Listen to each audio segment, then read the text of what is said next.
আল্লাহ মালাকুল মাউত কে বলবেন, মালাকুল মাউত কি অবস্থা? বলবে সব শেষ। মাইয়াব্বা, কে বাকি?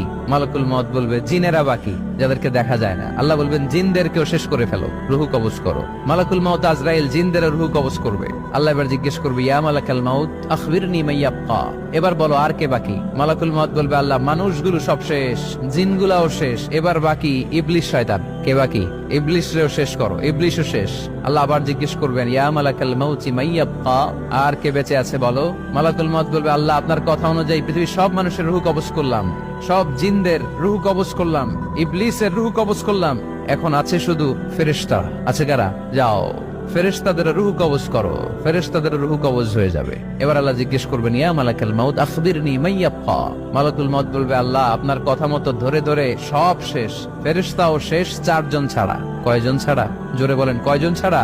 ইসরাফিল, জিব্রাইল, মিকাইল, আজরাইল। আল্লাহ এই 4 জন আমরা বাকি। আল্লাহ বলবে, যাও ইযহাব ইনতালিক ইলা জিবরিল ওয়াকবাদ রূহা, জিব্রাইলের রুহু কবজ করো। ইযহাব ইলা ইসরাফিল ওয়াকবাদ রূহা, ইসরাফিলের রুহু কবজ করো। ইযহাব ইলা মিকাইল ওয়াকবাদ রূহা, রুহু কবজ করো। ওই 3 ফেরেশতাও শেষ। এবার আল্লাহ তাআলা জিজ্ঞেস করবেন, ইয়া মালাকাল মাউত আখবিরনি মাইয়াব্বা, হে মালাকুল মাউত আর কে বাকি আছে বলো?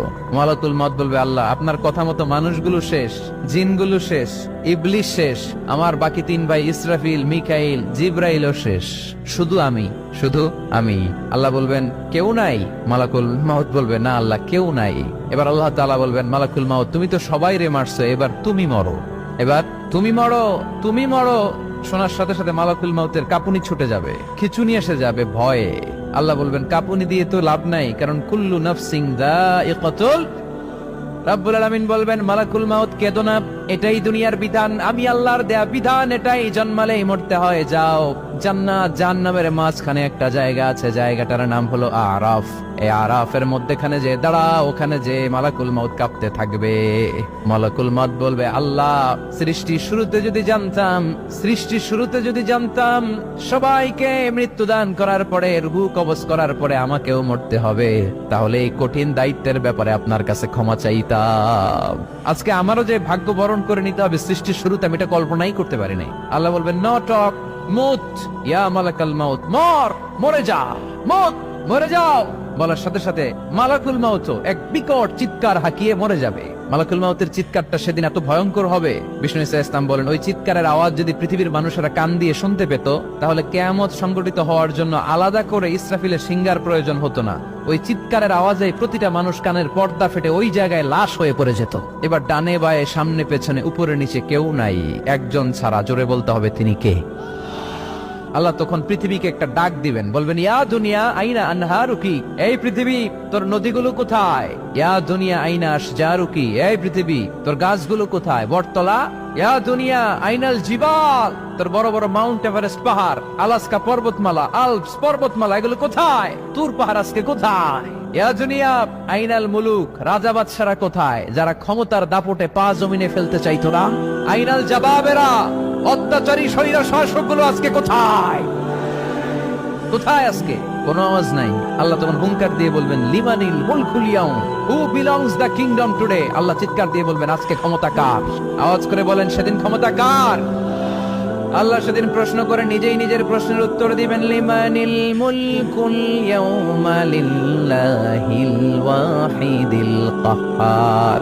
সেদিন ক্ষমতা দুনিয়ার কোন রাজার নাই, কোন বাদশার নাই, কোন স্বৈর শাসকের নাই, কোন সুলতানের নাই, কারো নাই। সেদিন ক্ষমতা চলবে একজনের, তিনি কে? তার নাম হচ্ছে রহমান। তার নাম কি? আরো জোরে বলেন, কি নাম? এজন্য রহমান কারে বলে আজকে চিনতে পারছেন? তার দয়ার শেষ আছে? তার ক্ষমতার কোন কুল কিনারা আছে? তার ধন ভান্ডারে কোনো কমতি আছে? এজন্য লা বিশাইইন মিন নিআমিকা রাব্বানা নুকাযযিবু ফালাকাল হামদ, we don't deny any of your mercy and blessings, all praises to you। আল্লাহ তোমার কোন নিয়ামতকে আমরা অস্বীকার করি না। আল্লাহ প্রথমে ধমক দিয়ে বলছেন, এই মানব জাতি আর জিন জাতি, আমার কোন নিয়ামতকে অস্বীকার করবি? আমরা বলি কোনটাই অস্বীকার করি না। সকল প্রশংসার মালিক একজন, তিনি কে? ইমাম বাইহাকি বলেন, আল্লাহর হাবিব সাল্লাল্লাহু আলাইহি ওয়াসাল্লাম ইরশাদ করেছেন, ইন্না লিকুল্লি শাইইন আরুস ওয়া আরুসুল কুরআনি সূরাতু আর-রাহমান। আলেম ওলামারা বলেন তো আরুস মানে কি? মাশাআল্লাহ, নববধূ। আরুস মানি নতুন বউ, আরুস মানি নতুন বউ, নববধূ। আল্লাহর হাবিব বললেন, লিকুল্লি শাইইন আরুস, সবার একটা করে নববধূ হয়। আর কোরআনের নববধূর নাম সূরা আর-রাহমান। ইন্না লিকুল্লি শাইইন আরুস ওয়া আরুসুল কুরআনি সূরাতু আর-রাহমান। দুনিয়ার প্রত্যেকের জন্য আল্লাহ একজন করে নববধূ দান করেছেন। আল্লাহর কোরআনেরও একটা নববধূ আছে, এই কোরআনের নববধূর নাম সূরা আর-রাহমান।